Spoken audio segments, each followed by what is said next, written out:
High students, কিছুক্ষণ আগেই যেই অ্যাডভান্সের রেজাল্ট পাবলিশ হলো, যারা এই এক্সাম কোয়ালিফাই করতে পারোনি, কারণ দেখতে পাচ্ছি 54,378 জন কোয়ালিফাইড, তার মানে বাদ বাকি স্টুডেন্টরা কিন্তু কোয়ালিফাই করতে পারেনি। তো তাদের জন্য কী কী অপশানস আছে, কারণ তোমরা অলরেডি জেই মেনের মতো এক্সামে কিন্তু কোয়ালিফাই করেছো।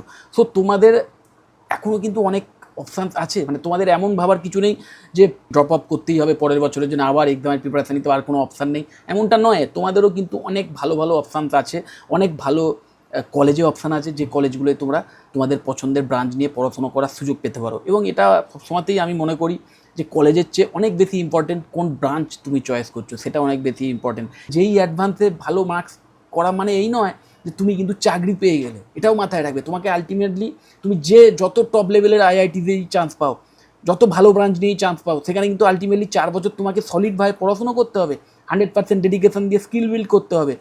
তবেই কিন্তু তুমি সেই কলেজের যে প্লেসমেন্ট ড্রাইভ, সেইখানে বসে একটা ভালো চাকরি হাসিল করে নিতে পারো। তো সেই ডেডিকেশনটা যেটা দিয়ে তুমি 4 বছর পড়াশোনাটা ওই কলেজে করতে, সেইটাই তুমি এখন করো না অন্য কোনো কলেজে। এই যে কটা কলেজ এখানে অপশানস আছে, বা এগুলো ছাড়াও অন্য যে অল্টারনেটিভ, বেস্ট অল্টারনেটিভ তুমি পাবে, যে কোনো অল্টারনেটিভ হতে পারে, যে কোনো ভালো প্রাইভেট কলেজ হতে পারে, বা কোনো গভর্নমেন্ট কলেজ হতে পারে, হোয়াট এভার, তাহলে সেই কলেজ থেকেও কিন্তু তুমি তোমার কাঙ্ক্ষিত কেরিয়ার বিল্ড করতে পারবে।